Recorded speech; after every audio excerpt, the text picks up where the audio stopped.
What's a crisis? What is a crisis? What is a crisis?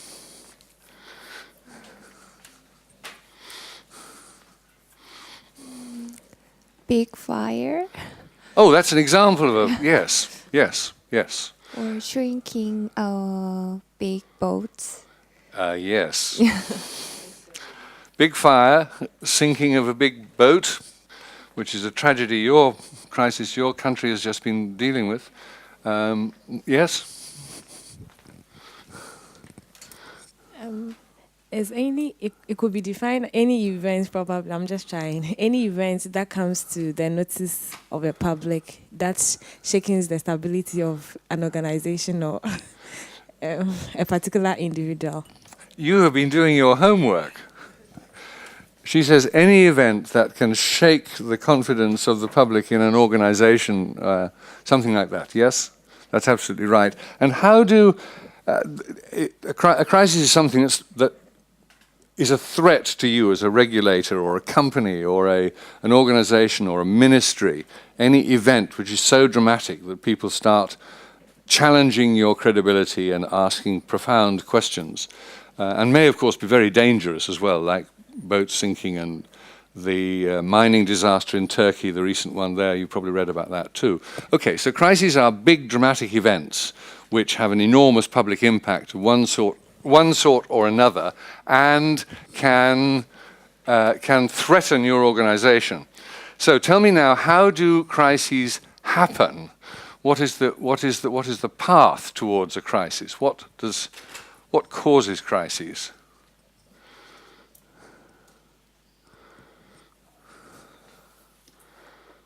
Well, I'm not too sure. Well, no, just think about. She talked about big fires, ferries sinking, mining disasters. Yeah, it's happened unexpected all of a sudden. Unexpected? You don't expect it to happen, but it just comes to you as a surprise. All right, very good. That is true of some events. Is it true of most crises? That they come unexpectedly and you are reasonably surprised by them? There was some risk.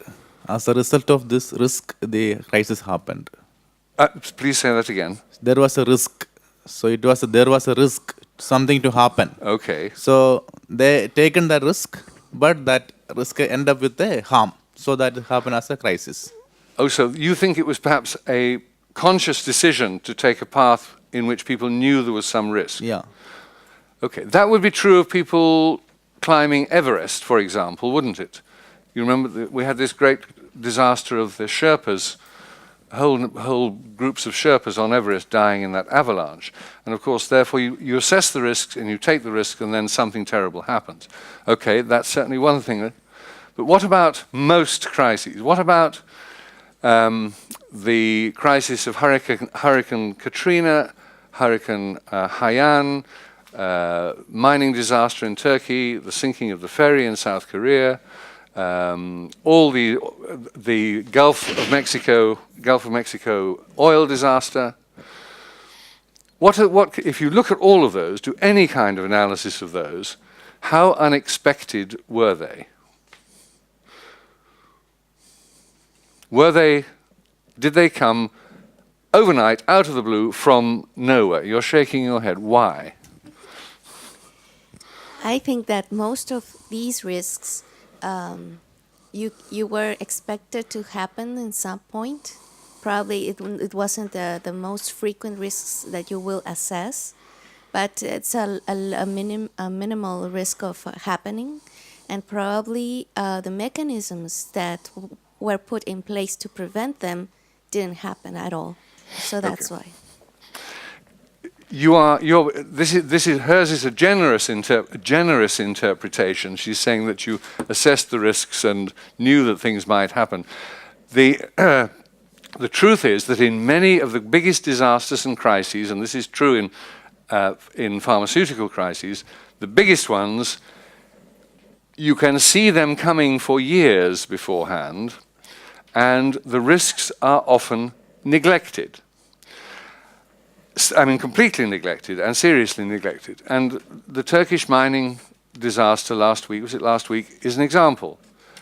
Workers in the mine had been warning management of excessive methane gas in the mine for a very long time. They had said time and time again, there's a risk of an explosion because we're not managing the risk of methane in the mine. And the management effectively ignored it. And of course, 200 or so people have died as a result of that. The Gulf of Mexico oil disaster was exactly the same. Junior staff on that rig had been warning management about safety concerns for a long time before the actual disaster took place, and nobody took them seriously. And so on, time and time and time again. If you look into the history of major crises, there is a history of neglect of some kind. And in the pharmaceutical industry and in patient safety, the neglect is of early signals of harm. And the most dramatic recent example of that was the drug called Mediator in France, where some doctors had indicated concerns about the cardiovascular effects of this drug in 1998. And it wasn't until, I think, about 2 years ago, 2011 or 12, that the number of deaths caused by this drug became so enormous that there was a national crisis. And the head of the regulatory authority was sacked, and there were heads rolling everywhere, all kinds of things. But it took 10 or 11 or 12 years before anybody took seriously strong evidence that the drug was dangerous for some patients in some situations. And that was a crisis, but it wasn't unexpected. Anybody who looks back at that will see that that was likely to happen. So crises sometimes come unexpectedly, not very often is the answer to that. I was sleeping on the beach in Phuket in Thailand. I live in Thailand, having a holiday in Thailand at Christmas 2003, 2004. 2004, Boxing Day 2004, when I woke up under the first wave of the tsunami. My bungalow was under water under the first wave of the tsunami. And nobody had expected a tsunami then, do you remember? It was a bit of a surprise.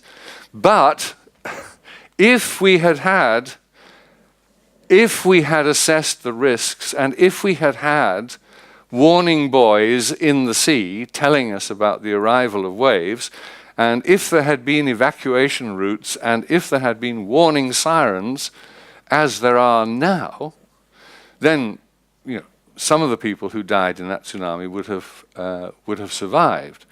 So the risk was never taken seriously. And in the communications about this in Thailand, the ministry heard there was some risk of a tsunami and decided they would not tell anyone because they did not want to frighten the tourists. They did not want to frighten the tourists. So instead of frightening them, they killed them. Because they did have some advance warning. There were some hours when the risk of tsunami was well known in some places. And this is something about crisis communication you need to think about too. In typhoon and cyclone and hurricane situations, mayors often have to order evacuations. And sometimes they don't, because they don't want to risk ordering an evacuation and then there not being a crisis.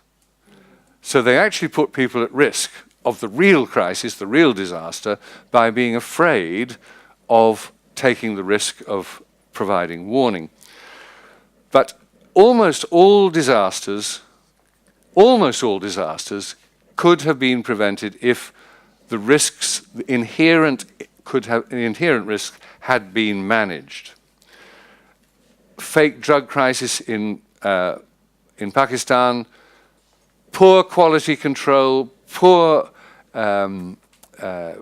management of manufacturing facilities, corruption, all kinds of things. If you look at why people died because of these terrible heart drugs, it was because there's a whole chain of events leading up to it. Again, I will give you this. I would just want to ask you this question in your own life about management of risk and crisis. Do you have an evacuation plan practiced with your children about how to get out of your house in the middle of the night if there's a domestic fire? Do you, if you live in Africa, live in a house where the windows are all covered in steel bars and the doors are locked and padlocked at night? And do you have a way for you and your children to get out of your house if there's a domestic fire in the middle of the night or any other time? What are the risks? These are the risks. This is crisis management, risk management in our everyday lives, which is exactly the same kinds of principles. Assess the risk. There is a risk of domestic fires all over the world. Thousands of people every year die in domestic fires. There is a real risk. How do you manage it? You have smoke detectors. You make sure there are escape routes. You practice escape routes. You have some means of extinguishing fires and so on. This is true in our lives too, that we must find ways of managing. Here's Mediator. This was the one I was talking about. There are Avandia. This is another drug where we knew about lots of things that were doubtful and risky, but it took a very long time for the drug to be identified and managed and taken off the market in some cases. And here's one question. In the case of a drug crisis, a drug kills people, we find, maybe extremely rare, but it still kills people. What is the best way of managing that risk? You regulators, tell me.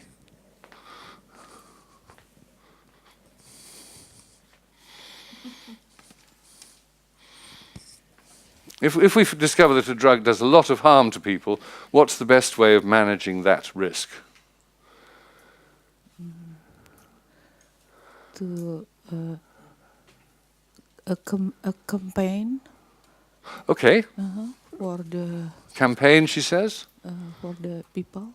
Yes. What? Okay. That to what to so that they will use it and reduce the risk in their use of it. Pardon? So that they will use it differently and reduce the risk. Yeah. Yes. Reduce, That's one possibility. What's another common reaction? Yes. You withdraw it from the market. Okay. All right. We're not going to talk about that much, but one risk reduction measure as a result of 10 deaths from a drug would be to withdraw it from the market, even if there are 5 million other patients for whom it is beneficial. Now that seems to me as a very poor way of managing risk.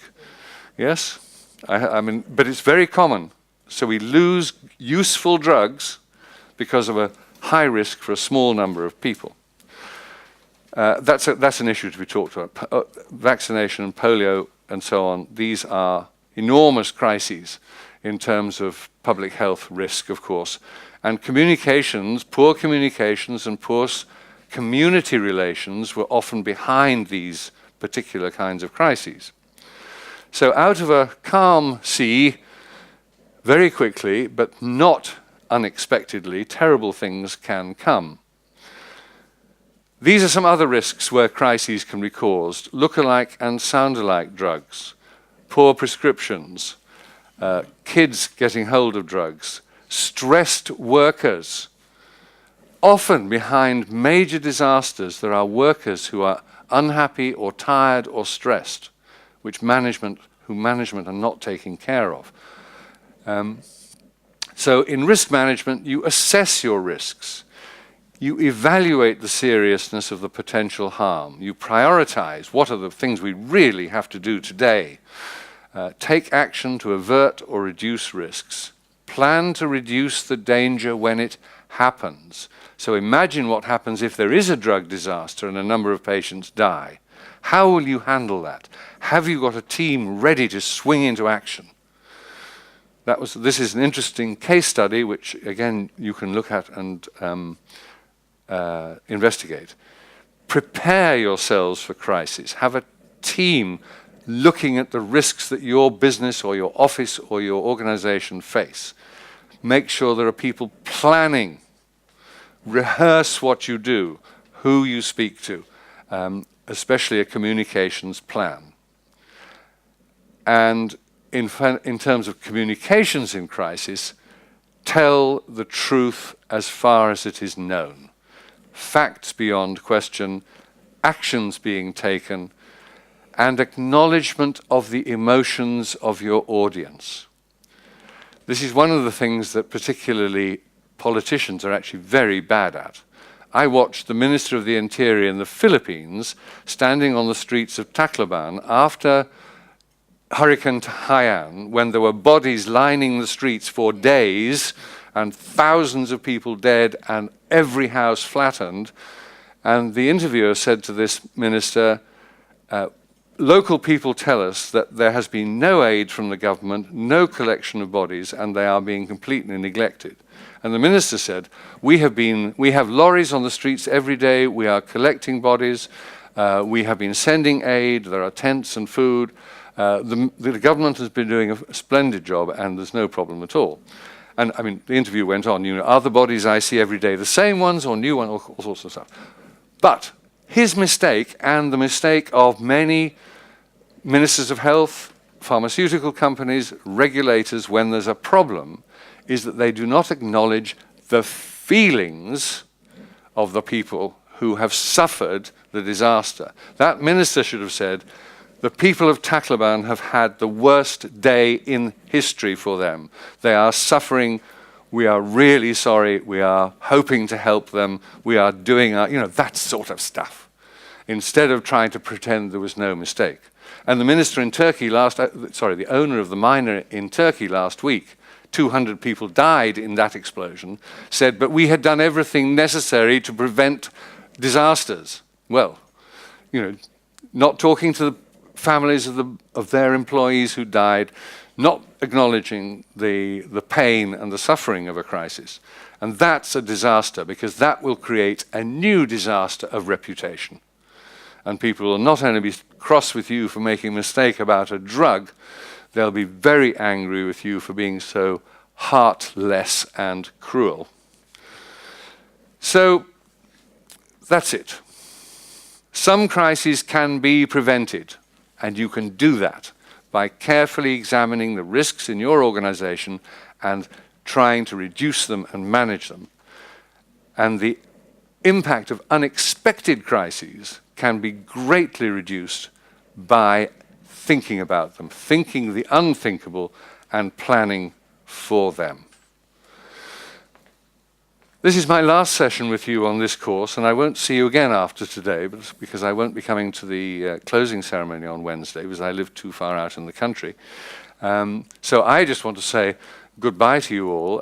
It has been remarkable meeting you all. You have been extraordinarily committed and intense and interested and amusing. And it's lovely to meet eccentric people and intelligent people from all over the world. And I hope you will go back and you will be able to make some difference in the way that you do things after this course. And also to emphasize the fact that I and all the team, as you know, am keen to support or help you if we can. So if you have communication stuff, send it to Johanna and the team, and it'll get to me, and I will very happily answer questions or have discussions with you.